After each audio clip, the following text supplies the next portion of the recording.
Bien, tenemos el índice de los temas a tratar. Vamos a hablar primero de la introducción, tocaremos la clasificación de la tiroiditis y luego una a una describiremos qué características tienen. Entonces, para empezar, em, tiroiditis, ¿qué significa? Bueno, todos los términos que tienen este final en itis, pues se refieren a inflamación, como todos sabemos, ¿no? Entonces, tiroiditis no es otra cosa que inflamación de la tiroides. Y este término tiroiditis va a abarcar un grupo de trastornos caracterizados por alguna forma de inflamación de la tiroides, que pueden ser afecciones que causan enfermedad aguda con dolor intenso de la tiroides, por ejemplo, la tiroiditis subaguda o la tiroiditis infecciosa, o afecciones en las que no hay inflamación clínicamente evidente y la enfermedad se manifiesta principalmente por disfunción tiroidea o bocio.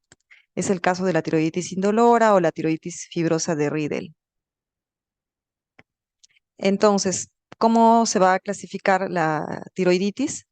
Se pueden utilizar varios criterios. Se puede clasificar según la manifestación clínica de presencia o ausencia de dolor. También se puede utilizar el criterio de la causa y según ello va a haber diferentes tipos de tiroiditis o según el curso clínico de las mismas.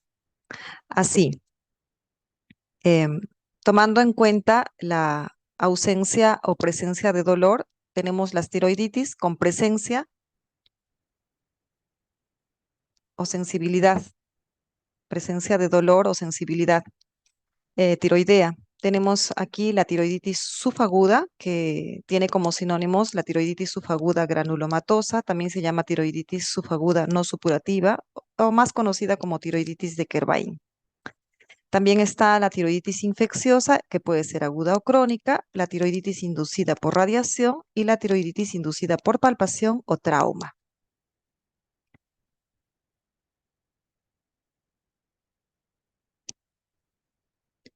Las tiroiditis sin dolor ni sensibilidad tiroidea pueden ser la tiroiditis no dolorosa, que también se llama tiroiditis silente o tiroiditis linfocítica con hipertiroidismo de resolución espontánea, o también se llama tiroiditis linfocítica subaguda. Cuando ocurre en el posparto se llama tiroiditis posparto. También la tiroiditis asociada a medicamentos en el contexto de tratamiento de otras enfermedades, como por ejemplo el uso de interferón alfa, de inhibidores de puntos de control inmunitario, el uso de litio, de interleuquina 2 o de inhibidores de tirosinquinasa, que puede generar afecciones tiroideas. También tenemos la tiroiditis linfocítica crónica o más conocida como tiroiditis de Hashimoto, que también puede tener una exacerbación posparto. La tiroiditis fibrosa, que también se llama tiroiditis de Riedel o tiroiditis invasiva. Y finalmente la tiroiditis asociada a amiodarona. Cuando tomamos en cuenta el criterio de la causa que origina la tiroiditis, esta puede ser autoinmune, no autoinmune o por fármacos. La tiroiditis autoinmune también se denomina tiroiditis linfocíticas, es representada clásicamente por la tiroiditis de Hashimoto. También la tiroiditis posparto, que es una variante, la tiroiditis silente, igual. Y las tiroiditis no autoinmunes son representadas por la tiroiditis subaguda de Kervain o la tiroiditis supurativa aguda. Eh, Cuando la causa son fármacos, hemos mencionado ya en el cuadro anterior que el uso de fármacos tipo interferón alfa, inhibidores de puntos de control, interleuquina 2, inhibidores de tirosinquinasa, litio, pueden generar también situaciones de tiroiditis. Y cuando tomamos en cuenta el curso de las tiroiditis, estas se pueden clasificar en tiroiditis aguda, tiroiditis subaguda y tiroiditis crónica. La tiroiditis aguda va a estar representada por aquellas tiroiditis ocasionadas por infecciones, que pueden ser infecciones bacterianas, como el estafilococo, el estreptococo, las enterobacterias. Infecciones micóticas, como el aspergillus, la cándida, coccidioides y neumocistis. También corresponden a este grupo de tiroiditis aguda las tiroiditis post-radiación con yodo radioactivo y las tiroiditis por amiodarona, que también pueden ser subagudas y crónicas. La tiroiditis subaguda puede ser de origen vírico o granulomatosa, puede ser la tiroiditis silente y en esta se incluye la tiroiditis posparto y también puede ser ocasionada por micobacterias. Y las tiroiditis crónicas van a estar representadas por las tiroiditis autoinmunes, tipo la tiroiditis de Hashimoto, tiroiditis focal, tiroiditis atrófica, la tiroiditis de Riedel, infecciones parasitarias como por equinococo o estrongiloides o cisticercos, que también pueden condicionar una tiroiditis crónica, y finalmente la tiroiditis traumática que se produce tras la palpación eh, exagerada de la tiroides. Bueno, vamos a tratar una a una estas tiroiditis. Vamos a empezar con la tiroiditis subaguda. La tiroiditis subaguda también se llama tiroiditis granulomatosa o tiroiditis de Kervain que hemos dicho. Es una tiroiditis que tiene una prevalencia de 12.1 casos por 100.000 habitantes por año. Em, Tiene un predominio estacional de presentación, sobre todo en el verano. El rango etario en el que se presentan predominantemente hace su pico entre los 30 a 50 años de edad. Principalmente se presenta en mujeres y la relación es de 3 a 5 mujeres por cada varón que pueda presentar tiroiditis de subaguda. La etiología de la tiroiditis subaguda es desconocida, pero se supone una etiología viral.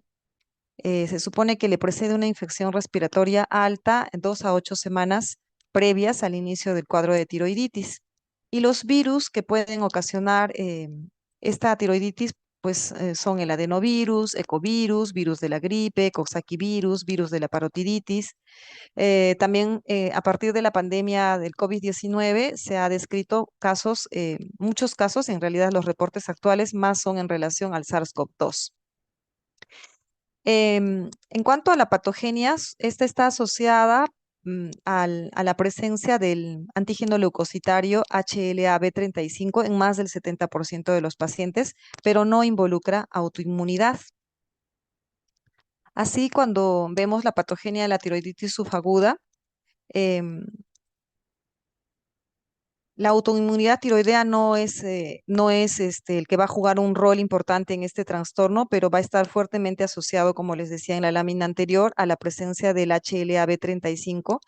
Este antígeno leucocitario humano va a formar un complejo en los macrófagos.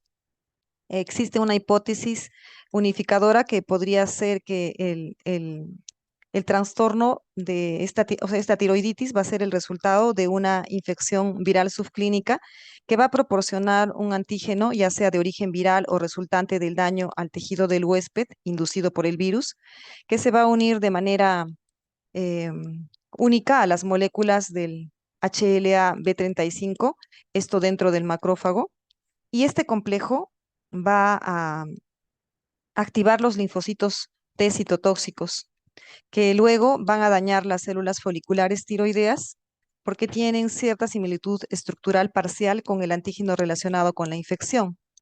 Sin embargo, a diferencia de la enfermedad tiroidea autoinmune, la reacción inmune no se autoperpetúa y más bien se autolimita en el tiempo, ¿no? Entonces, es este complejo que se forma en el macrófago asociado al HLB35 que va a generar todos los eventos que van a terminar en la destrucción de las células foliculares o en el daño de las células foliculares.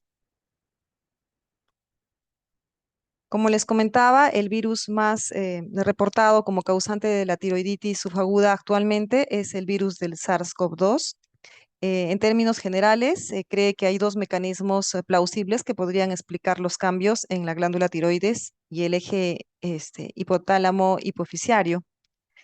Uno de estos es un efecto eh, directo, efecto viral directo, ¿no? De daño celular vía inmune y un efecto indirecto a través de respuestas inflamatorias sistémicas inmunes anormales que generarían el daño en el eje hipotálamo hipófiso tiroideo. Esta es una serie de casos de tiroiditis subaguda asociados al COVID-19. Este fue un reporte de casos que se hizo en el 2021.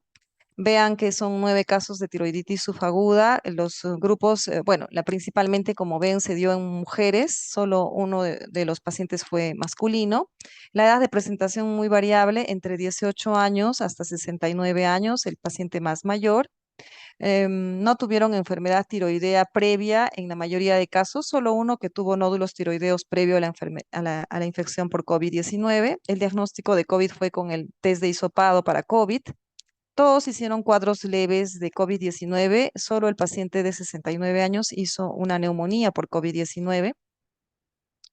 El tiempo de presentación de la tiroiditis a partir de la infección con COVID fue variable entre 2 semanas casi, 16 días, hasta 40 días post-COVID, y 3 de los casos presentaron la tiroiditis subaguda durante la infección por COVID-19.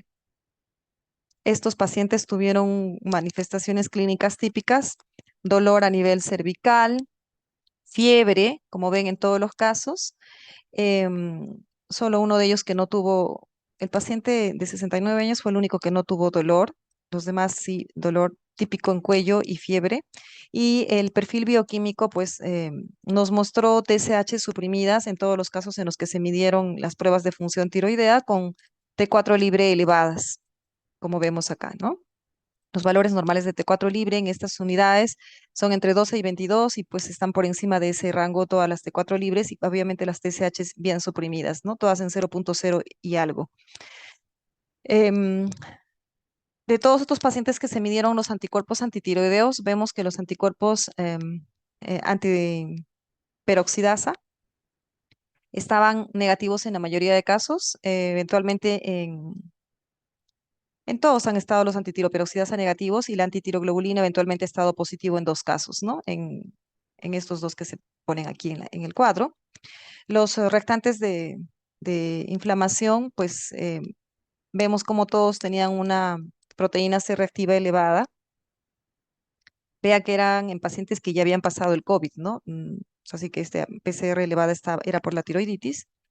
Los hallazgos ecográficos fueron típicos de tiroiditis. En todos los casos se realizaron ecografía. No se realizó gamografía, no fue necesario en uno de ellos. Bueno, en uno de los casos, en el número 3 se hizo y no hubo captación, y en otro de los pacientes hubo una marcada reducción de la captación tiroidea. Todos se resolvieron con tratamiento corticoide, todos recibieron prednisona. En este caso, uno de los pacientes recibió antiinflamatorio no esteroideo, el ibuprofeno. Y bueno, se recuperó la función tiroidea a la normalidad en la mayoría de los casos. Solo en 2 de ellos se registró hipotiroidismo, ¿no? Entonces, más o menos han visto la presentación típica que puede tener una tiroiditis subaguda en este reporte en relación a la tiroiditis, a la infección por COVID.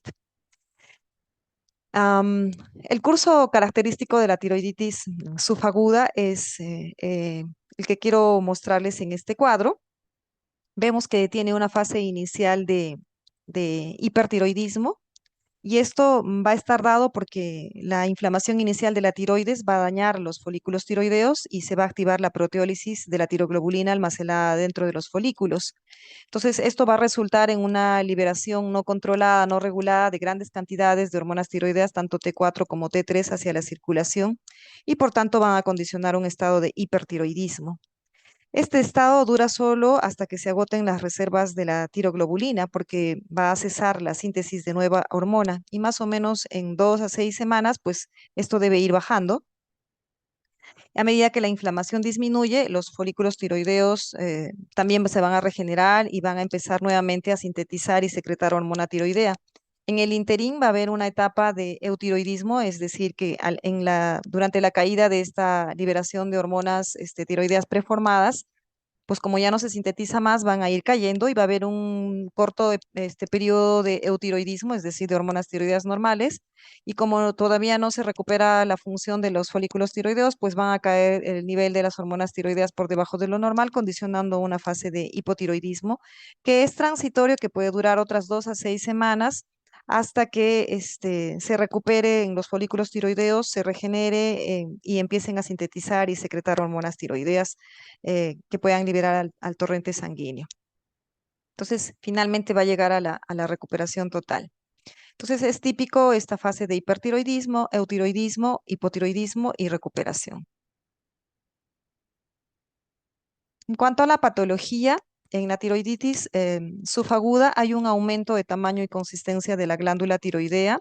En las BAF o biopsias por aspiración con aguja fina se van a revelar células inflamatorias, como vemos aquí, neutrófilos, linfocitos, histiocitos y células gigantes, como se ve en el cuadro de la izquierda, más grupos de células foliculares y masas de coloides. Más tarde puede haber algo de fibrosis, pero finalmente la histología de la glándula vuelve a la normalidad. El cuadro clínico, pues, ¿cómo se va a presentar? La tiroiditis subaguda, en la mayoría de casos, como les comentaba, tiene un periodo prodómico pseudovírico con la afección de las vías respiratorias superiores, asociado a fiebre, astenia, mialgias y malestar general. Lo característico y típico es el dolor cervical en la región cervical anterior, que puede ser irradiado al cuello, a la mandíbula, a la parte superior del tórax y a los oídos, ¿no? Este se caracteriza por ser de aparición brusca o también puede ser progresiva. En el 50% de los casos existen síntomas y signos de hipertiroidismo que puede durar 2 a 6 semanas. En esta fase se va a acompañar del bocio doloroso que les comento, generalmente bilateral, a la palpación y suele durar unas pocas semanas. Después se va a desarrollar la segunda fase de eutiroidismo, que también es transitorio, en la que desaparece el dolor y la fiebre, y luego se sigue una tercera fase de hipotiroidismo que puede durar de semanas hasta 6 a 12 meses. Más del 90% de los pacientes va a recuperarse al eutiroidismo.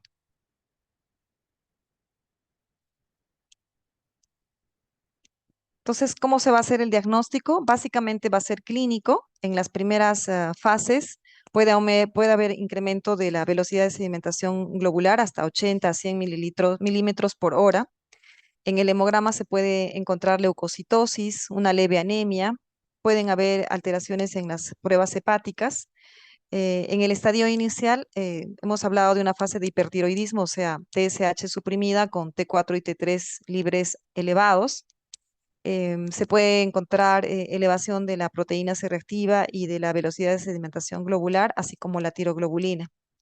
Y respecto de los anticuerpos antitiroideos, tanto los anticuerpos antitiroperoxidasa como antitiroglobulina son negativos o indetectables, o si es que son positivos, sería a títulos muy bajos eventualmente. En el aspirado con aguja fina, el estudio citológico va a revelar células gigantes multinucleadas de cuerpo extraño, células epitelioides, linfocitos y células plasmáticas y foliculares con cambios degenerativos, aunque su práctica no es imprescindible, o sea, no es imprescindible hacer una biopsia con aguja fina para el diagnóstico de la tiroiditis subaguda.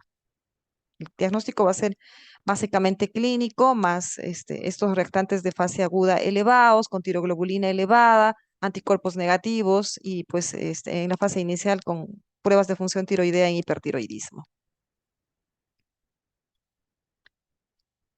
En cuanto a la ayuda al diagnóstico, en la ecografía se va a observar una glándula tiroidea de tamaño normal o discretamente incrementada de tamaño.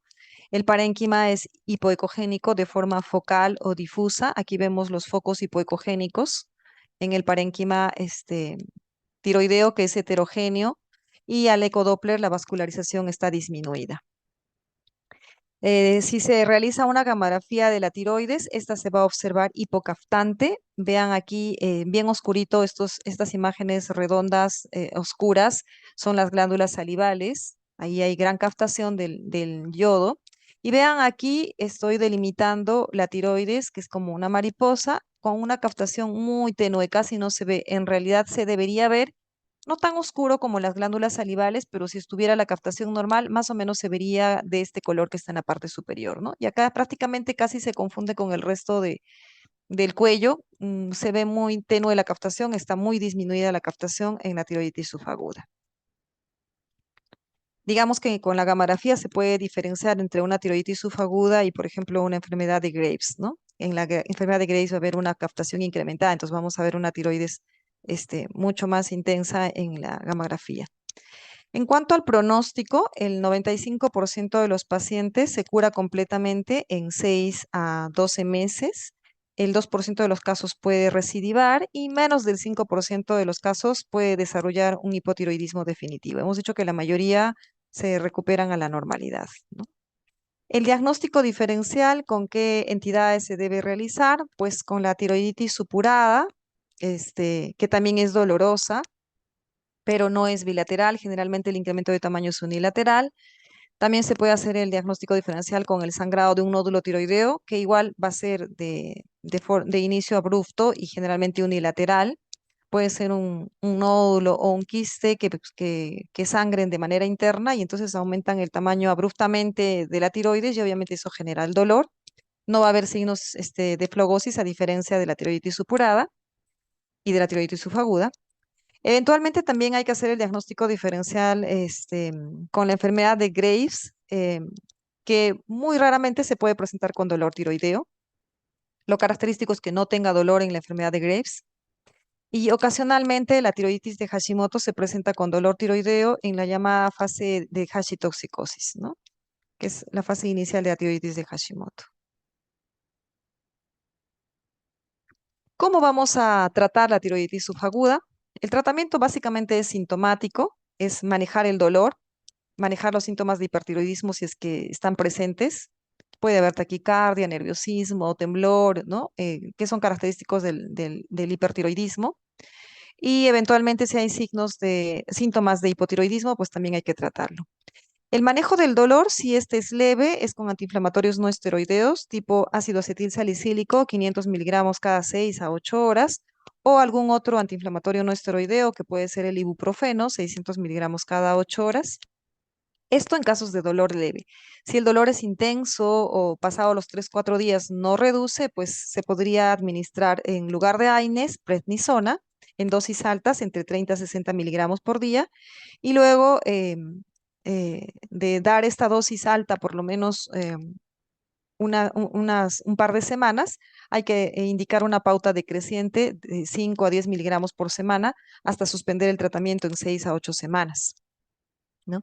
Si por A o B recurre el dolor en el interín que estamos haciendo ya la disminución de la dosis de prednisona para su retiro, si vuelve el dolor, pues hay que volver a aumentar la dosis a la dosis inicial, a dosis altas, por 2 semanas nuevamente e intentar luego la reducción, siempre reduciendo 5 a 10 miligramos por semana. Si hay síntomas de hipertiroidismo, estos se deben tratar con beta bloqueadores tipo propanolol, 20 a 40 miligramos cada 8 horas, o atenolol, 20 a 50 miligramos por día. El beneficio del atenolol frente al propanolol es que se administra una sola vez al día, a diferencia del propanol que tiene que ser 3 veces por día.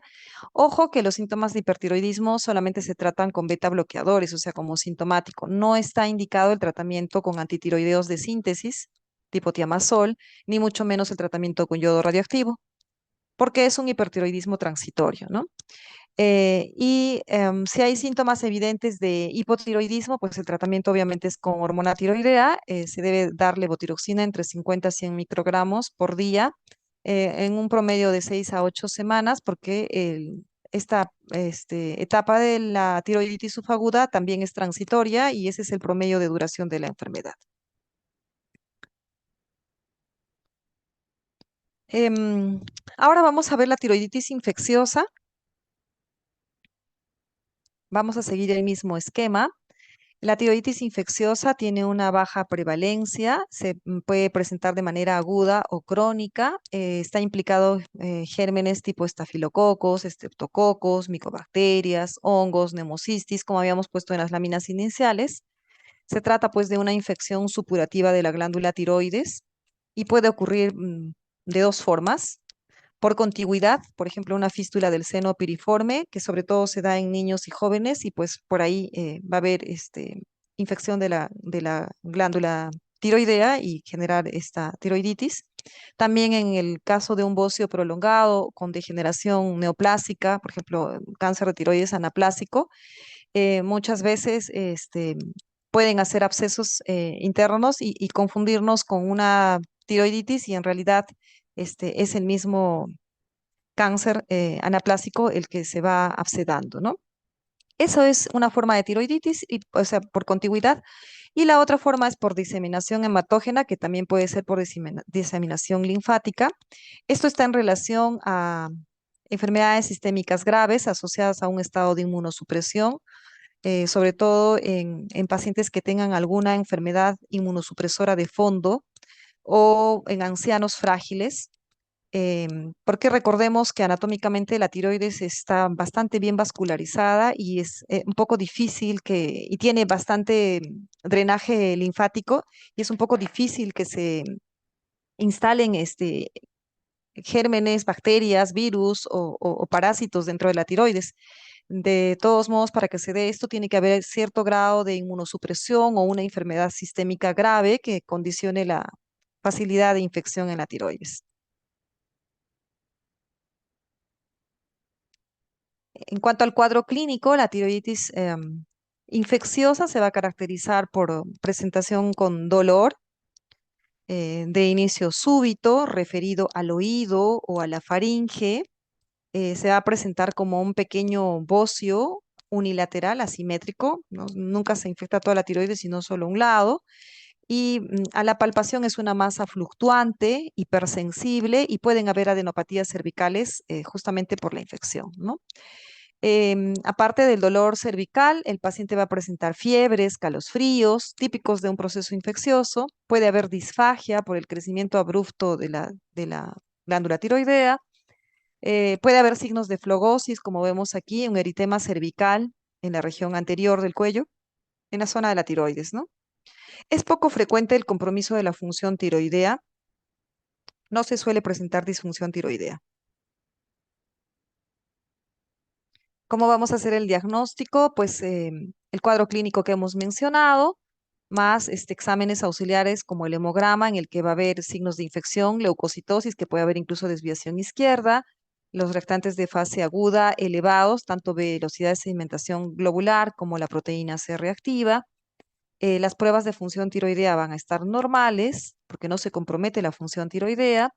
En la ecografía se puede observar una lesión heterogénea, hipoecogénica, quística que corresponde al absceso y al ecodoppler va a estar hipervascularizado. En la gammagrafía, la zona donde está el absceso se va a ver como una zona hipocaftante. Si se hace una punción con aguja fina para tomar muestra de la secreción y para una tinción Gram, pues encontraremos infiltrado de polimorfonucleares y microorganismos. De hacerlo, básicamente es con el objetivo de hacer un cultivo para buscar el agente causal y hacer un tratamiento más efectivo. La citología solo estaría indicada para descartar neoplasia maligna, como les comentaba hace un rato, por ejemplo, en casos de cáncer anaplásico, que también pueden dar un cuadro de absceso local asociado a la neoplasia. Entonces, en esos casos va a ser importante hacer un estudio citológico. En casos graves puede ser necesario realizar una tomografía cervical para ver sobre todo el compromiso hacia el mediastino, ¿no? Hacia abajo o hacia atrás, hacia la región retrofaringea. Am, el diagnóstico diferencial de la tiroiditis infecciosa, bueno, cuando tenemos una tumoración dolorosa en la región cervical anterior asociada a fiebre, principalmente tenemos que pensar en estas condiciones patológicas para hacer el diagnóstico diferencial, en una hemorragia de un nódulo tiroideo, igual que en el caso anterior, la tiroiditis subaguda, en un absceso parafaringio o un absceso del esternocleidomastoideo, una trombosis venosa profunda, inflamación o supuración de adenopatías cervicales, una infección del conducto tirogloso, un linfoma tiroideo también puede estar en el diagnóstico diferencial y un carcinoma tiroideo agresivo. Esto se refiere al cáncer anaplásico, ¿no? ¿Cómo vamos a tratar la tiroiditis infecciosa? Pues al tratarse de una infección hay que ir con el tratamiento antibiótico respectivo. De inicio puede ser con un tratamiento empírico, de preferencia tratamiento endovenoso precoz. Con el GRAM y el antibiograma se podrá definir qué germen es el que lo está produciendo y qué antibiótico el que corresponde. Puede ser necesario realizar un drenaje transcutáneo o un drenaje quirúrgico del absceso, dependiendo de las características que tenga. La evacuación también puede ser mediante una punción con aguja de manera repetitiva. Si es que el absceso no está muy denso, pues es posible hacerlo. Los estudios radiológicos para la identificación de fístulas o trayectos que contribuyan al proceso de enfermedad y confirmación diagnóstica también pueden ser importantes. sobre todo cuando hay sospecha de fístulas, ¿no? Em, las tiroiditis infecciosas tienen una evolución rápida y se curan sin secuela. Es que se da el antibiótico correcto, pues el, el tratamiento es lo que dura el tratamiento antibiótico, ¿no? También tenemos dentro de las tiroiditis dolorosas la inducida por la radiación. Esta tiroiditis está en relación al uso del yodo radioactivo. Se va a producir el dolor tiroideo 5 a 10 días después de que el paciente recibe el tratamiento con yodo 131. El yodo 131 va a inducir una injuria y necrosis de las células foliculares tiroideas asociada a un estado de inflamación y eso va a condicionar el dolor. Los síntomas pueden ser moderados y autolimitados, es decir, que en menos de una semana pueden disminuir espontáneamente. Eventualmente pueden necesitar el tratamiento del dolor con antiinflamatorios no esteroideos, pero por lo general disminuye espontáneamente y en menos de una semana. En los exámenes de laboratorio puede haber un incremento transitorio de los anticuerpos antitiroperoxidasa y una exacerbación del hipertiroidismo. También puede haber un hipotiroidismo transitorio precoz por la presencia de anticuerpos bloqueantes. Ojo que el tratamiento en estos casos es solamente mm, antiinflamatorios no esteroideos si es que el dolor no remite espontáneamente después de una semana, ¿no? Por lo general solo se les indica que tomen líquidos. La tiroiditis inducida por trauma es otro tipo de tiroiditis dolorosa. La, eh, la tiroiditis inducida por trauma puede ser por la palpación vigorosa del cuello, puede ser por la manipulación durante la biopsia de tiroides, puede ser una manipulación muy cruenta que genere la inflamación o una cirugía tiroidea, especialmente para tiroidea, en la que se manipula mucho la tiroides y genera el proceso inflamatorio. Puede ser también por traumatismo, por acción del cinturón de seguridad tras un accidente de tránsito. En todos estos casos, el dolor cervical es característico, es transitorio, puede asociarse a un hipertiroidismo transitorio y puede haber alteraciones funcionales mínimas. Igual es de remisión espontánea o puede necesitar el uso de antiinflamatorios no esteroideos para el dolor.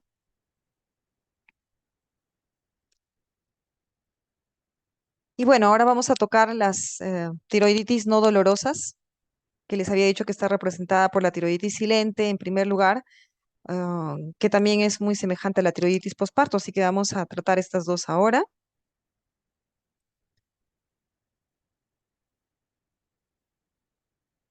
Ay,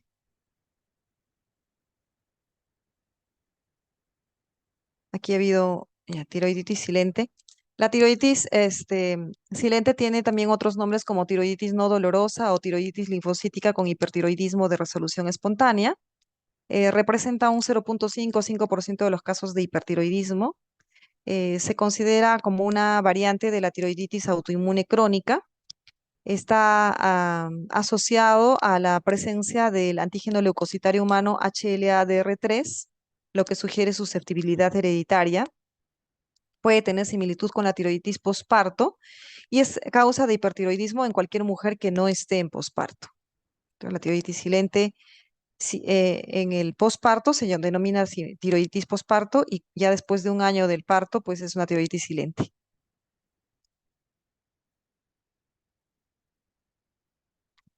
En cuanto a la patogénesis, los factores postulados para iniciar la tiroiditis silente o indolora incluyen el, el consumo excesivo de yodo y varias citoquinas.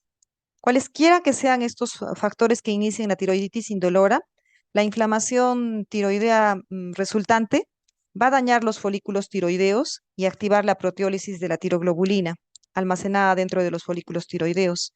Y el resultado va a ser la liberación no regulada de grandes cantidades de tiroxina T4 y triotironina T3 hacia la circulación, lo que va a resultar en un hipertiroidismo clínico y bioquímico. Este estado va a durar solo hasta que se agoten las reservas de tiroglobulina, porque cesa la síntesis de nuevas hormonas, no solo por el daño a las células foliculares de la tiroides, sino también por la inhibición de la secreción de la hormona estimulante de la tiroides, la TSH, por las altas concentraciones séricas de T4 y de T3.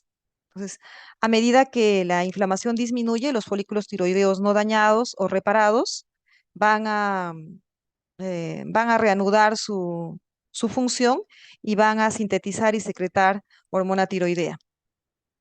Entonces, puede haber un estado de hipotiroidismo transitorio y aumento de la secreción de TSH antes que la secreción tiroidea vuelva a la normalidad.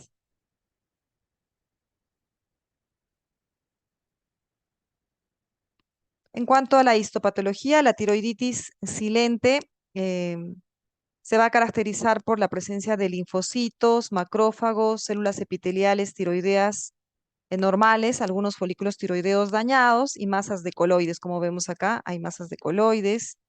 Y en esta lámina vemos también un montón de espacios acá, estos rosaditos, que son las masas de coloides, y todos estos en azulito, los linfocitos y macrófagos, ¿no? En la fase de recuperación persiste la infiltración linfocítica, puede haber fibrosis leve y folículos tiroideos normales.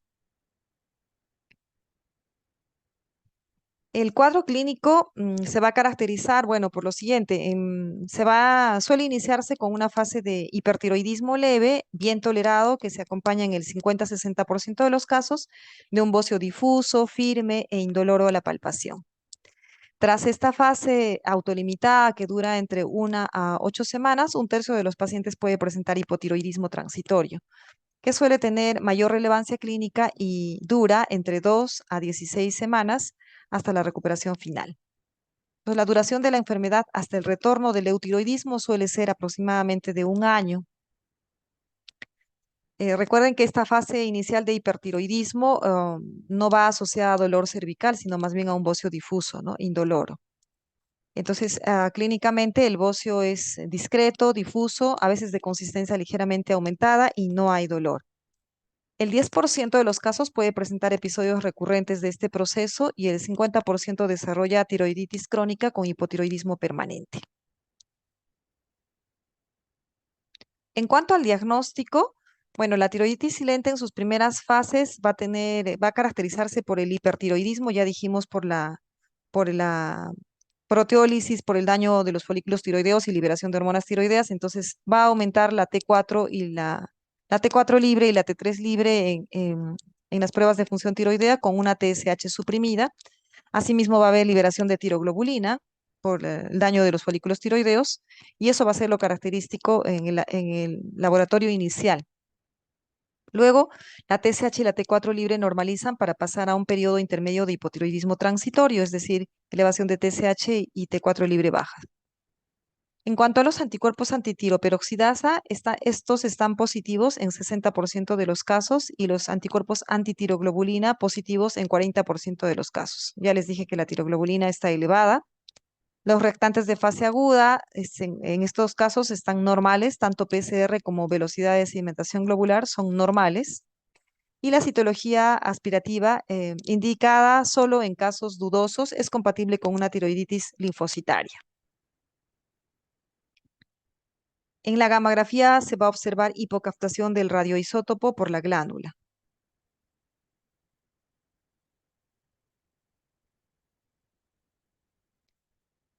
El diagnóstico diferencial de la tiroiditis silente, bueno, en la fase de hipertiroidismo más captación baja tiroidea, pues hay que hacer diagnóstico diferencial con el hipertiroidismo inducido por TSH, en el cual la TSH está elevada, em, por el producido por yodo y la tirotoxicosis facticia. En la facticia, aquellos pacientes que, sobre todo personas en sobrepeso que toman hormona tiroidea para bajar de peso, entonces se produce un estado de tirotoxicosis facticia y ahí lo que le va a diferenciar es la tiroglobulina.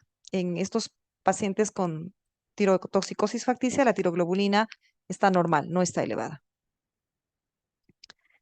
En fase de hipotiroidismo hay que hacer el diagnóstico diferencial con la tiroiditis subaguda, que se caracteriza por el dolor en la región cervical anterior y la ausencia de anticuerpos antitiroideos, ¿no? A diferencia de la tiroiditis silente, que hemos dicho que en 40-60% de los pacientes están positivos los anticuerpos antitiroglobulina y antitiroperoxidasa respectivamente.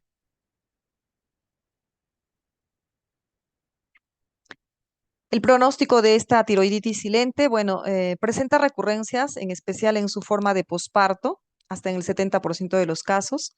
La mayoría de los pacientes recuperan la función tiroidea normal de forma definitiva en unos 12 meses.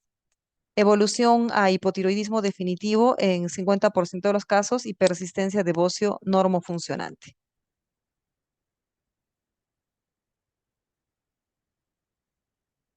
Respecto del tratamiento, la mayoría de los pacientes con tiroiditis silente no precisan tratamiento durante la fase de hipertiroidismo.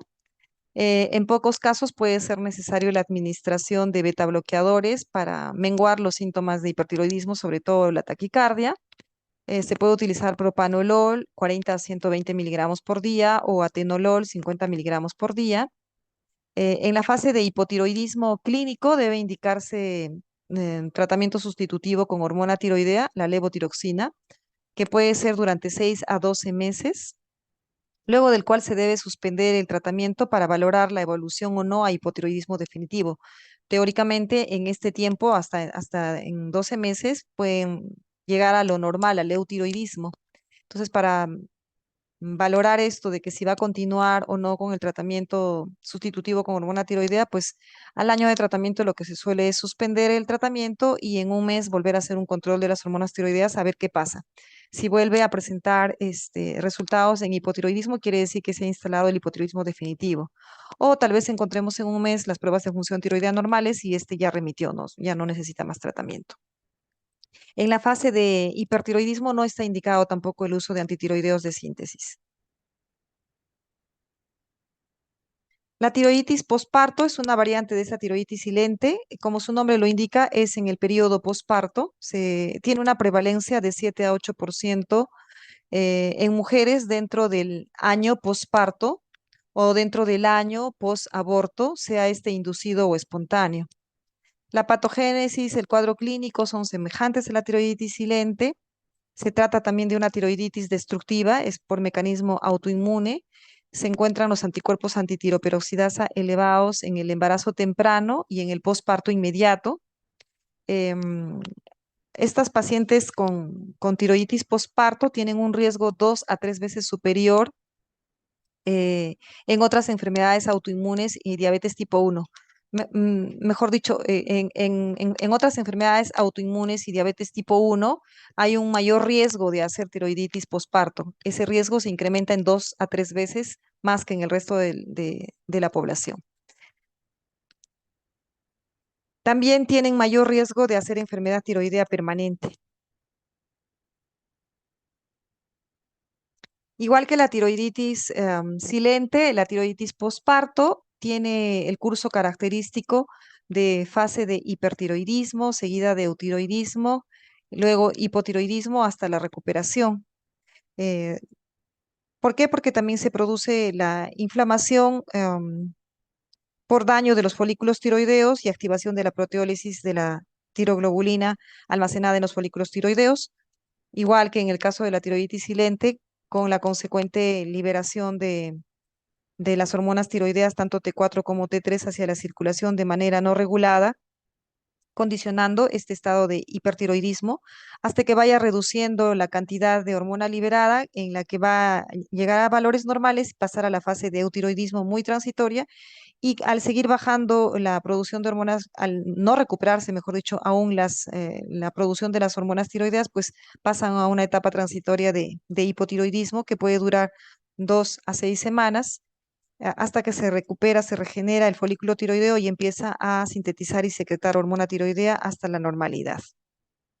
Entonces, tanto la tiroiditis silente como la tiroiditis posparto comparten este curso clínico, igual que la tiroiditis subaguda. La evolución clásica de la tiroiditis posparto va a ser de hipertiroidismo, hipotiroidismo y recuperación en un 20 a 30% de los casos. Entonces, el hipertiroidismo se inicia más o menos 1 a 4 meses posparto, dura 2 a 8 semanas y luego pasa a hipotiroidismo que se inicia 4 a 8 meses posparto y dura 2 semanas a 6 meses y van a la recuperación en un 80% al año. El 20 a 40% de los casos presenta solo la fase hipertiroidea, que se inicia 1 a 6 meses posparto y dura 1 a 2 meses. Como ven, todo está dentro del año posparto.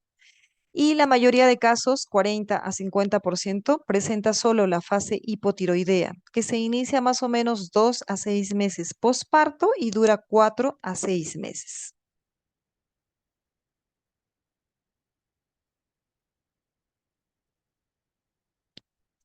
¿Cómo va a ser el diagnóstico? Pues el riesgo de hipotiroidismo permanente va a oscilar entre el 20 y 40% de los casos, siendo más frecuente en pacientes mayores, multíparas y con menor ecogenicidad ecográfica. Por tanto, las pacientes que han presentado una tiroiditis postparto se deben seguir durante toda la vida, ¿no? Se recomienda determinar los valores de TSH, T4 libre y anticuerpos antitiroperoxidasa en el posparto de pacientes con enfermedad tiroidea autoinmune conocida y en pacientes con depresión posparto.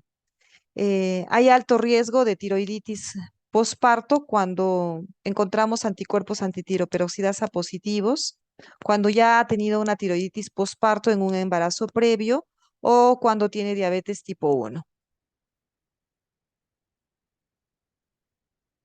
El diagnóstico diferencial de la tiroiditis posparto en la fase de hipertiroidismo va a ser con la enfermedad de Graves-Basedow.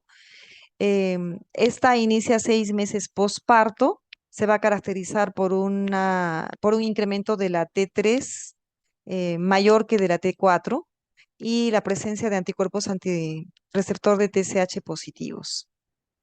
En la fase de hipotiroidismo hay que hacer un diagnóstico diferencial con la hipofisitis linfocítica, en la que hay un laboratorio congruente con hipopituitarismo. Puede haber TSH suprimida, CTH suprimida. También se debe hacer el diagnóstico diferencial con tiroiditis de Hashimoto. Si es que el hipotiroidismo no remite en un año posparto, entonces se hace crónico y probablemente ya se trata de una tiroiditis de Hashimoto. En cuanto al pronóstico, en asintomáticas o con síntomas leves, no requiere tratamiento la tiroiditis posparto. El hipertiroidismo sintomático se puede tratar con propanolol 40 a 120 miligramos por día. Si es que se presenta el hipotiroidismo, hay que tratar a la paciente, sobre todo si está lactando, si desea una nueva gestación o si la TSH permanece elevada más de 6 meses. En el caso de que la TSH y la T4 estén normales y los anticuerpos antitiroperoxidasa sean negativos, no es necesario el seguimiento. O sea, no hay riesgo de que haya nuevamente enfermedad porque los anticuerpos son negativos y las pruebas de función tiroidea han salido normales. Pero en el caso de anticuerpos, perdón, de pruebas de función tiroidea normales, TSH y T4 normales, pero con anticuerpos antitiroperoxidasa positivo, hay que repetir los exámenes 6 meses después, 9 meses después del parto, porque hay un alto riesgo de una tiroiditis posparto.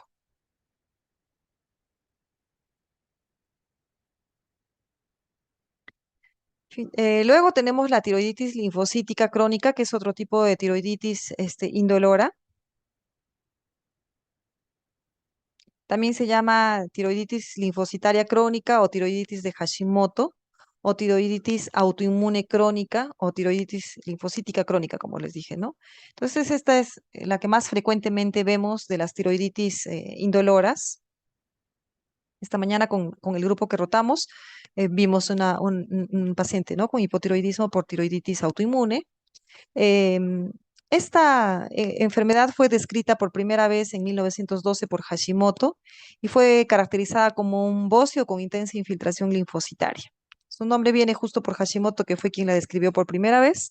El rango etario de presentación tiene un pico entre 30 y 50 años de edad, aunque se puede presentar a todas las edades, en edad preescolar, escolar, en adulto joven, adulto mayor, pero el pico está entre los 30 y 50 años de edad. Como casi todas las tiroiditis, se presenta principalmente en mujeres, con un predominio de 6 a 8 mujeres en relación a un varón. La etiología es autoinmune, entonces como todas las enfermedades autoinmunes son de predominio femenino. Está asociada a la presencia de anticuerpos antitiroideos positivos, antitiroperoxidasa positivo en 90% de los casos y antitiroglobulina positivo en 20 a 50% de los casos. La tiroiditis Hashimoto em, tiene una patogénesis que parte de la activación de las células B. Se ha encontrado que los pacientes con tiroiditis de Hashimoto tienen las células B del tejido tiroideo activadas y esto hace que éstas secreten anticuerpos antitiroideos, antitiroperoxidasa, antitiroglobulina, antirreceptor de TSH. Asimismo, en estos pacientes con tiroiditis de Hashimoto, las células T reaccionan con antígenos tiroideos procesados y péptidos derivados de estos antígenos. Y esto va a hacer que secreten citoquinas que a su vez van a activar otras células inmunes. Estas células T activadas van a tener tres funciones importantes. Aumentan la producción de anticuerpos, es una función TH2, aumentan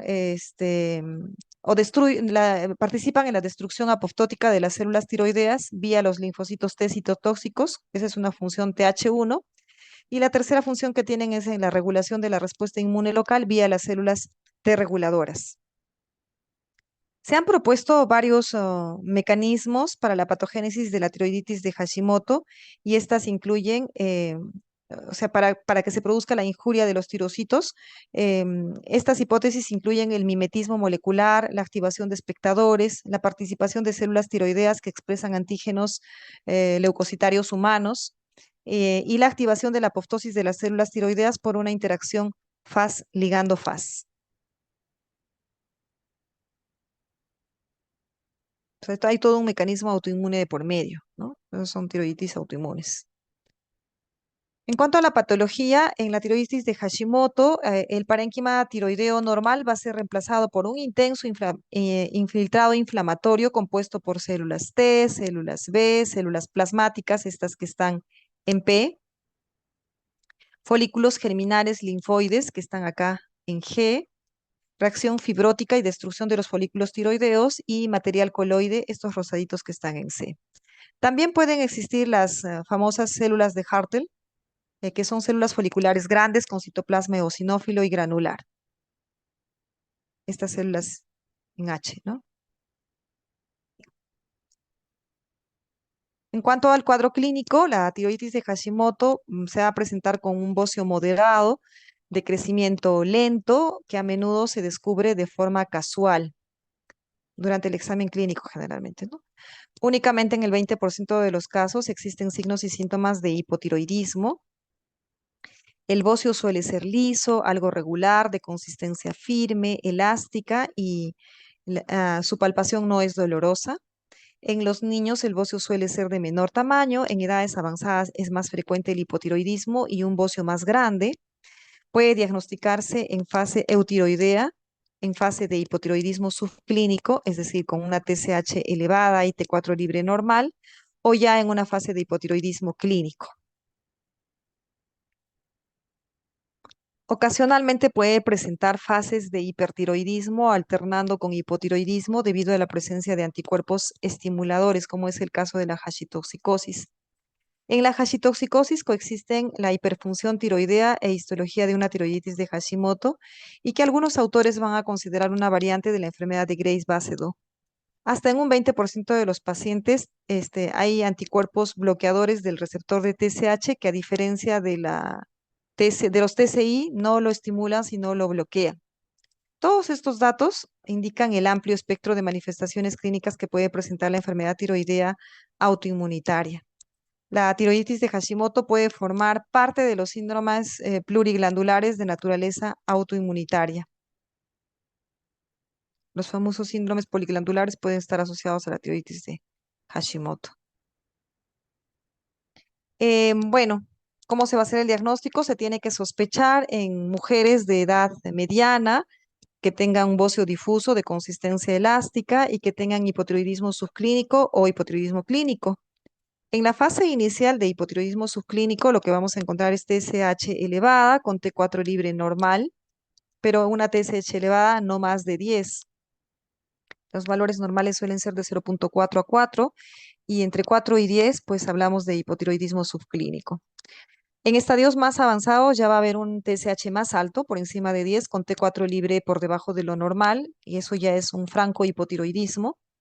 Eh, en ambas situaciones, sea en fase inicial o en estadios avanzados, la presencia de los anticuerpos antitiroideos es un punto cardinal para el diagnóstico de tiroiditis de Hashimoto.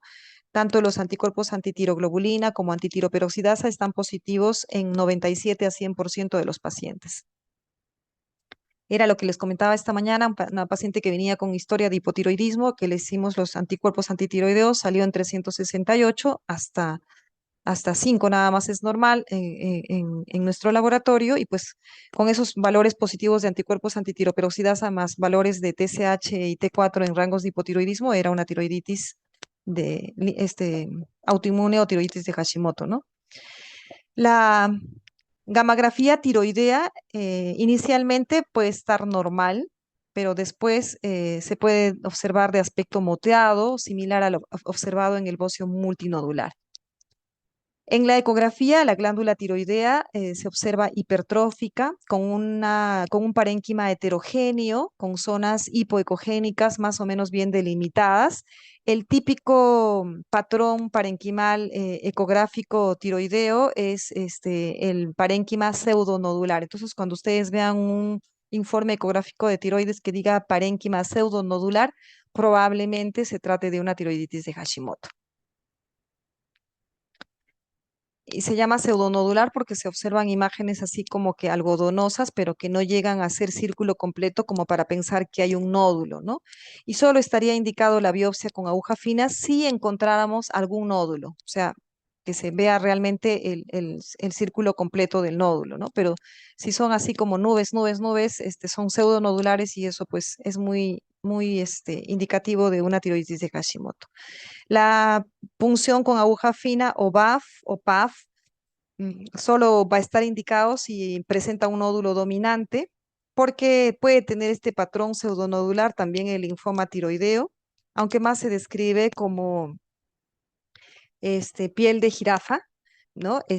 Pero pues ante la duda, esa sería la indicación para hacer una biopsia de ese nódulo dominante, para descartar linfoma tiroideo o una neoplasia maligna de tiroides, o cuando exista duda diagnóstica. ¿En qué va a consistir el tratamiento? Básicamente es un tratamiento sustitutivo con hormona tiroidea, la levotiroxina. Este tratamiento sustitutivo es de por vida, ya que una vez que se inicia el hipotiroidismo, este es irreversible, ya que se trata de un proceso inflamatorio autoinmune crónico, ¿no? Y entonces el tratamiento sustitutivo es de por vida. Eso hay que comunicarle al paciente para que nunca abandone el tratamiento. Em, Se plantea tratamiento con hormona tiroidea incluso desde la fase de hipotiroidismo subclínico, y no esperamos a que el paciente haga hipotiroidismo franco, o sea, basta que tenga ya la TSH un poco elevada, aun cuando tenga T4 libre normal, T3 libre normal, pero ya tiene anticuerpos antitiroideos positivos, ya estamos frente a un cuadro de tiroiditis de Hashimoto, y ya se puede iniciar tratamiento, porque no vamos de todas maneras va a evolucionar a hipotiroidismo, así que no vamos a esperar que el paciente evolucione a hipotiroidismo franco para iniciar el tratamiento. Es en el único caso en el que está indicado el hipotiroidismo, el tratamiento del hipotiroidismo subclínico, ¿no? El objetivo del tratamiento va a ser justamente eso, normalizar los valores de TSH. El tratamiento quirúrgico únicamente va a estar indicado en casos de que haya compresión local o haya sospecha de malignidad.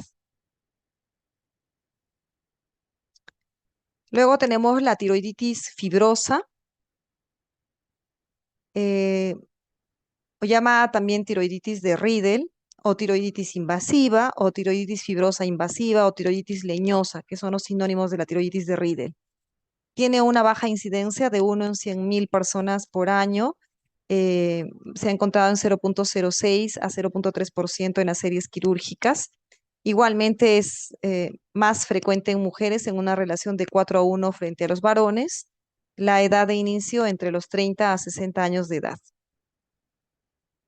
Su etiología es desconocida. em,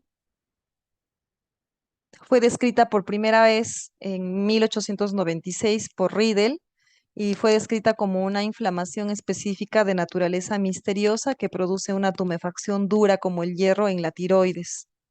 Entonces, esta fibrosis es intensa, se extiende a estructuras vecinas y sustituye al parénquima tiroideo normal, por eso es que la describe como hierro, ¿no? Puede ser la manifestación de una fibrosis multifocal idiopática, es decir, puede ocurrir con otras condiciones fibrosantes como la fibrosis retroperitoneal, la mediastinitis fibrosante, fibrosis lacrimal, fibrosis orbital, pseudotumor, colangitis esclerosante. Entonces puede ser parte de esta fibrosis multifocal idiopática o puede ser la localización tiroidea de un proceso generalizado denominado enfermedad sistémica relacionada a la IgG4.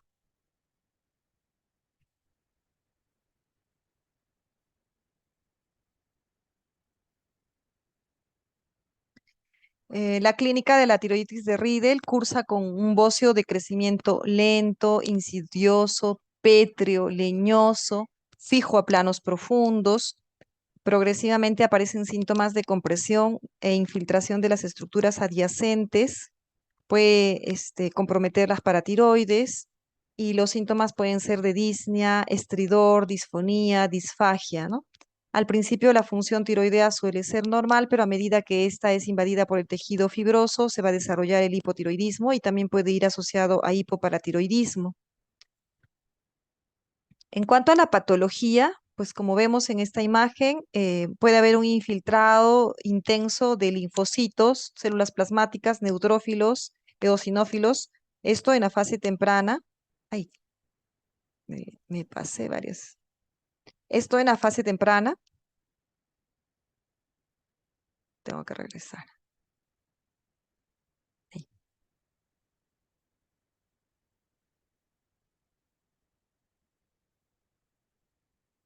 Y en las fases más avanzadas, ya se va a dar este tejido fibroso denso que se ve todo rosado y alinizado, que contiene pocos linfocitos, células plasmáticas y eosinófilos y casi, aquí ya no vemos folículos tiroideos, ¿no? La fibrosis se extiende más allá de la tiroides hacia el tejido adiposo, a los músculos, a los nervios, a los vasos, a las glándulas paratiroides, tráquea y esófagos, a planos tisulares hasta obliterarlos. El diagnóstico va a ser el cuadro clínico que hemos descrito. La función tiroidea de inicio puede estar normal, pero a medida que se reemplaza por el tejido fibrótico, se da el hipotiroidismo en estados avanzados. La velocidad de sedimentación globular puede estar normal o elevada y se va a dar hipoparatiroidismo, o sea, paratormona baja, hipocalcemia. Puede presentarse los anticuerpos antitiroperoxidasa positivos. En la ecografía lo que se ve es una extensa fibrosis, la glándula se ve hipoecoica, difusa, hipovascularizada. En estos casos no está indicado la biopsia con aguja fina, sino una biopsia abierta y esta va a ser el diagnóstico definitivo. El diagnóstico diferencial de la tiroiditis de Riedel, bueno, cualquier estado de fibrosis en la tiroides para el diagnóstico diferencial, la tiroiditis de Hashimoto en su variante fibrosante, la variante infiltrante del cáncer papilar de tiroides, que no se extiende más allá de la tiroides, a diferencia de la tiroiditis de Riedel, la variante paucicelular del cáncer anaplásico de tiroides, que presenta células fusiformes en vasos sanguíneos con marcadores de inmunohistoquímica típicos.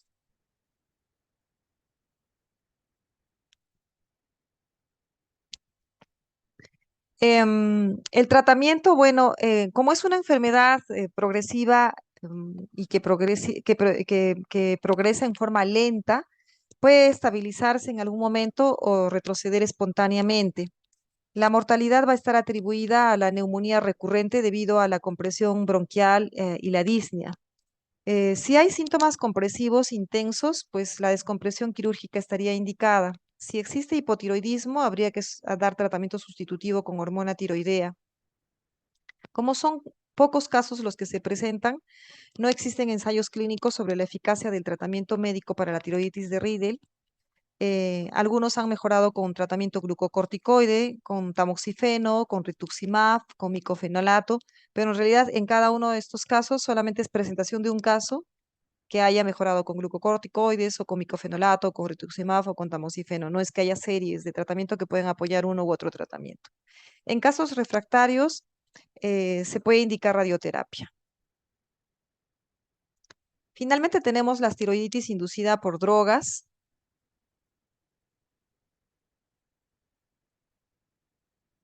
En primer lugar, tenemos el interferón alfa, que se utiliza en el tratamiento de la hepatitis viral B. El uso de este interferón alfa durante 3 meses a más puede condicionar en un 5 a 15% de los pacientes el desarrollo de anticuerpos antitiroideos de novo. Y en 5 a 10% de pacientes se produce una tiroiditis silente o tiroiditis de Hashimoto o puede producirse la enfermedad de Graves. Entonces, hay que tomarlo en cuenta.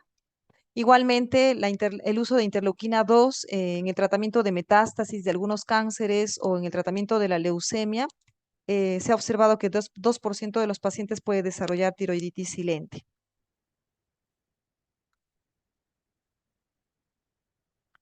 La difitotoxina de nileuquina, que se utiliza en el tratamiento de la micosis fungoide y otras enfermedades de las células T, también se ha asociado al desarrollo de hipertiroidismo en relación con tiroiditis silente. Los famosos ITK o inhibidores de tirosinquinasa que se utilizan en el tratamiento de tumores del estroma gastrointestinal o en el carcinoma de células renales, también puede producir disfunción tiroidea. Se ha observado que ante el uso de inhibidores de tirosinquinasa se presenta elevación de los valores de TSH, pero sin repercusión clínica. De hecho, si es que se produce hipotiroidismo franco, entonces hay que tratarlo por el tiempo que reciban los inhibidores de tirosinquinasa, porque suele remitir en lo que se retira el tratamiento, salvo que tuvieran anticuerpos antitiroideos positivos en los que ya se instala el hipotiroidismo. El uso de inhibidores de puntos de control inmunitario, que son drogas anticáncer. Estas drogas están representadas por el nivolumab, que es una droga anti-PD1 que se usa en el tratamiento del melanoma. Esta figura para recordar que son los PD1 y PDL1. Em, el PDL1 que está en la célula tumoral se une al PD1 que está en la célula T y la célula T tiene como función destruir la célula tumoral, pero al unirse el PDL1 al PD1 se impide esta función de la célula T. Entonces, al utilizar estas drogas anticáncer como el anti-PD1 nivolumab, pues el anti-PD1 se une al PD1 de la célula del linfocito T de tal manera que la célula T puede actuar contra la célula tumoral, ¿no? Entonces, a su vez este medicamento una tiroiditis no dolorosa con una fase transitoria de tirotoxicosis que inicia más o menos 4 semanas posterior a la primera administración y remite en 4 semanas. Se puede seguir de hipotiroidismo en algunos pacientes. El mecanismo va a ser que reduce la tolerancia inmune aún en tejido tiroideo normal al bloquear la proteína PDL1 que se expresa en la célula tiroidea.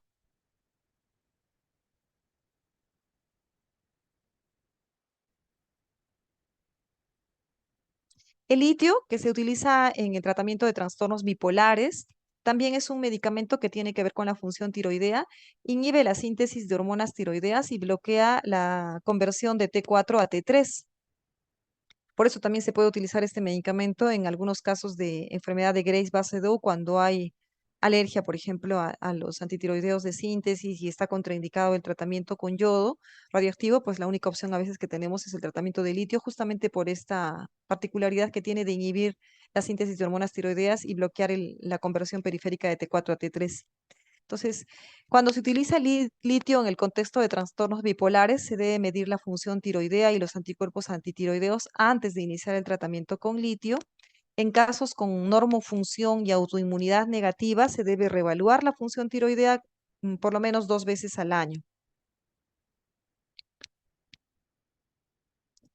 En un 50% de los casos puede producir bocio, generalmente es el bocio difuso de aparición en los 2 primeros años de tratamiento con litio. En un 30% de los casos puede producir hipotiroidismo, principalmente subclínico, más frecuente en pacientes con anticuerpos antitiroperoxidasa positivo. No es preciso suspender el litio y se debe iniciar ya el tratamiento con levotiroxina de ser el caso. O sea, un hipo subclínico con anticuerpos positivos, dado que el litio puede reducir la síntesis de hormonas tiroideas, ya iniciamos tratamiento con levotiroxina y no es necesario suspender el litio. También puede producir hipertiroidismo, sobre todo por tiroiditis subaguda. Aunque se han descrito también casos de enfermedad de Graves, pero más que todo es por tiroiditis subaguda.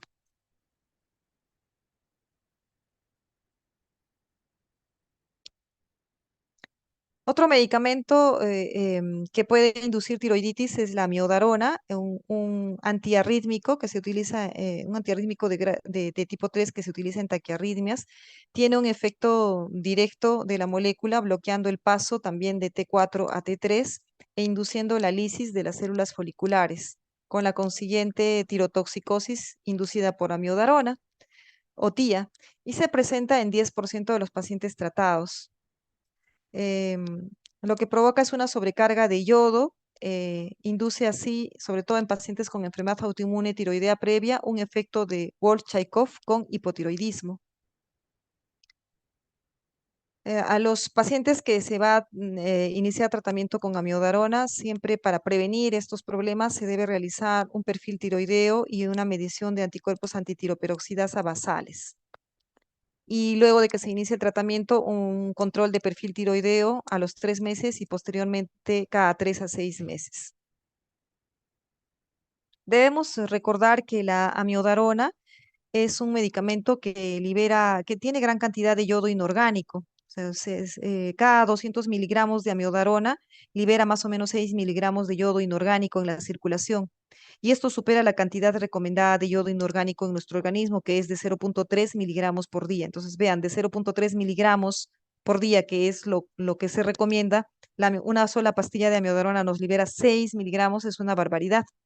Entonces, esta amiodarona es liposoluble y su concentración plasmática disminuye muy despacio, tiene una semivida de 100 días. Entonces, por todo eso, es importante que nosotros tengamos que evaluar siempre en toda persona que va a utilizar amiodarona un perfil tiroideo y anticuerpos antitiroideos antes de administrarlo y después hacer controles cada 3 meses. La miodarona puede actuar a distintos niveles, puede bloquear la conversión intrahipofisaria de T4 a T3, puede bloquear la conversión periférica de T4 a T3 a nivel hepático, puede bloquear la unión de T3 a su receptor en tejidos diana a nivel cardíaco. Entonces, como vemos, por eso es que tiene su papel en la disminución de la conversión de T4 en T3. Y lo que puede condicionar son las tiroiditis inducidas por amiodarona o tipo 1 y tipo 2 y el hipotiroidismo. El hipotiroidismo se da en 30% de los pacientes tratados con amiodarona. Es común en áreas yodo suficientes. Se presenta más o menos en 6 a 12 meses de tratamiento con amiodarona. La vía es vía acción intratiroidea del exceso de yodo. Em, como cada pastilla de amiodarona o cada ampolla de amiodarona tiene gran cantidad de yodo, pues se va a dar una gran carga de yodo que va a tener acción en los folículos tiroideos. Va a fallar el fenómeno de escape del efecto de Wolff-Chaikoff y eso es lo que va a generar el hipotiroidismo. ¿Alguien se acuerda qué es el efecto de Wolff-Chaikoff?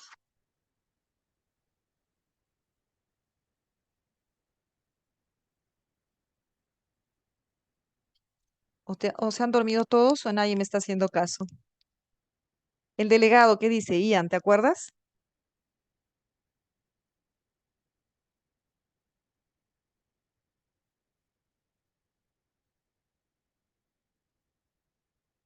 Nada.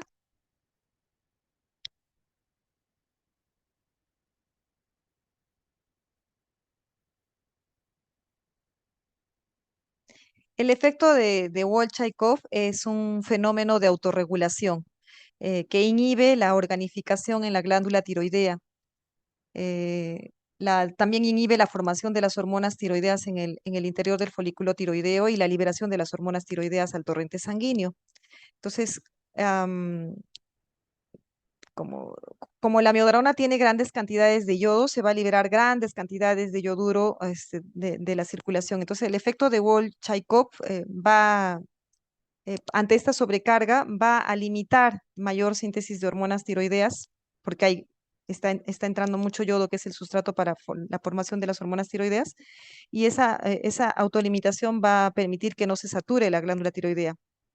A cierto punto, dura algunos días y tiene un fenómeno que se llama fenómeno de escape, en el cual se va a reanudar nuevamente la organificación de yodo y la función normal de las células tiroideas de la peroxidasa tiroidea. Entonces, en el caso del tratamiento con amiodarona, falla este fenómeno de escape, entonces no se recupera la función tiroidea y se queda en la fase de hipotiroidismo. Por eso es que condiciona el hipotiroidismo, ¿no? Sobre todo se da en pacientes que tienen anticuerpos antitiroperoxidasa positivo y al ecodoppler la vascularidad tiroidea es variable. Obviamente, si estamos frente a un hipotiroidismo, el tratamiento es con hormona tiroidea. En el caso de las tiroiditis inducidas por amiodarona, estas se describen de dos tipos, la de tipo 1 y la de tipo 2. La de tipo 1 es común en áreas yodo deficientes. Se presenta en tratamientos cortos, o sea, dentro del primer a segundo año de tratamiento con amiodarona. Se produce un aumento de la síntesis de las hormonas tiroideas por incremento del sustrato, es lo que se conoce como efecto de Yod base Dow, en el que este hipertiroidismo va a estar justamente producido por la hiperproducción y liberación brusca de las hormonas tiroideas en respuesta a la gran cantidad de yodo que aporta la amiodarona. Se va a dar sobre todo en pacientes que tengan un bocio multinodular preexistente, también con anticuerpos antitiroperoxidasa positivo.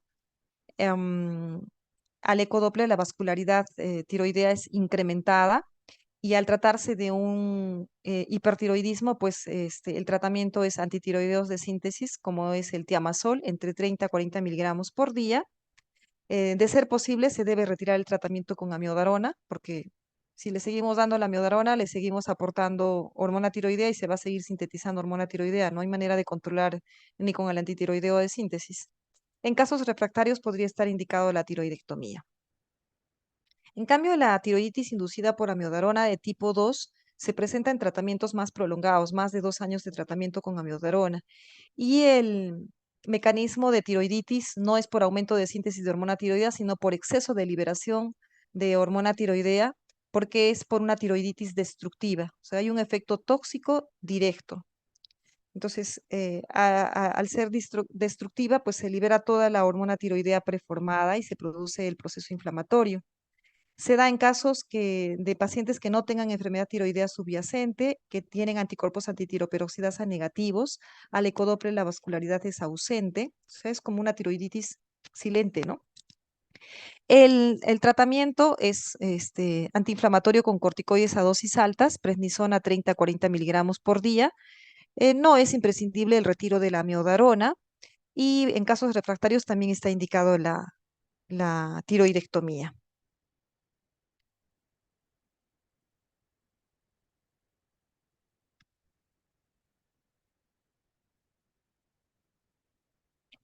Entonces, en conclusión, les he puesto dos cuadros que nos resumen todo lo que hemos visto. Las tiroiditis con dolor e hipersensibilidad tiroidea. Tenemos la tiroiditis subaguda, la tiroiditis aguda por yodo radioactivo, por palpación o trauma o biopsia, ¿no? De todas estas, la más frecuente es la tiroiditis subaguda. Vean que las edades de presentación son variables. La tiroiditis aguda se puede presentar a cualquier edad, en niños, en adultos jóvenes, ¿no? Recuerden que sobre todo cuando hay de por medio algún estado de inmunosupresión, también en adultos, en ancianos frágiles. Em, la causa de la tiroiditis subaguda es desconocida, la tiroiditis aguda es infecciosa, de hecho la tiroiditis por radiación es por la radiación y la traumática por la palpación exagerada o el trauma durante una cirugía o biopsia, ¿no? Las pruebas de función tiroidea en una tiroiditis subaguda puede haber hiper o hipotiroidismo. En la tiroiditis aguda, pues no hay compromiso de la función tiroidea. En la tiroiditis por radiación puede haber hipertiroidismo transitorio. En la tiroiditis por palpación igualmente, pero se remiten espontáneamente. La presencia de anticuerpos antitiroideos, antitiroperoxidasa, son bajos o ausentes en la tiroiditis subaguda, ausentes en la tiroiditis aguda y pueden estar presentes en la tiroiditis por radiación. La velocidad de sedimentación globular va a estar elevada en las tiroiditis subaguda y aguda y pues normal en las tiroiditis por radiación y palpación. Y el otro cuadro es de las tiroiditis indoloras, la comparación, ¿no? La tiroiditis de Hashimoto, que es la tiroiditis linfocítica crónica autoinmune, que es de las más frecuentes de todas las no dolorosas, junto con la tiroiditis posparto, que recordemos que se presenta dentro del año posparto o posaborto, sea espontáneo o inducido. Em, la más rara es la tiroiditis de Riedel, ¿no? Siempre la presentación es más frecuente en mujeres, tanto la tiroiditis de Hashimoto, tiroiditis indolora, obviamente solo en mujeres la posparto. La tiroiditis de Riedel también es más frecuente en mujeres, en una relación de 3 a 4 frente a 1 el varón. Em, en cuanto a la anatomía patológica, se caracterizan por un infiltrado linfocítico, todas estas tiroiditis, tanto la de Hashimoto, posparto, la indolora, en la que hay una fibrosis densa en la tiroiditis de Riedel, ¿no? La función tiroidea va a caracterizar el hipotiroidismo, principalmente la tiroiditis de Hashimoto. La tiroiditis posparto puede tener sus periodos de hipertiroidismo, eutiroidismo, hipotiroidismo. La tiroiditis indolora, hipertiroidismo, hipotiroidismo, igual que la posparto. La tiroiditis de Riedel, inicialmente eutiroidismo y pues en casos avanzados ya hipotiroidismo. Y la tiroiditis inducida por fármacos puede producir hipertiroidismo, hemos visto, o puede producir hipotiroidismo, ¿no? O puede producir incluso en algunos casos enfermedad de Graves. Los anticuerpos antitiroperoxidasa van a estar presentes a títulos altos en la tiroiditis de Hashimoto, en la tiroiditis posparto, en la tiroiditis silente esporádica, porque son tiroiditis autoinmunes. En la de Riedel generalmente puede estar presente, pero no es en el 100% de los casos. E igualmente en la inducida por fármacos y la velocidad de sedimentación globular en todos estos casos va a estar normal. Bien, chicos, he hecho un resumen de todos los tipos de tiroiditis.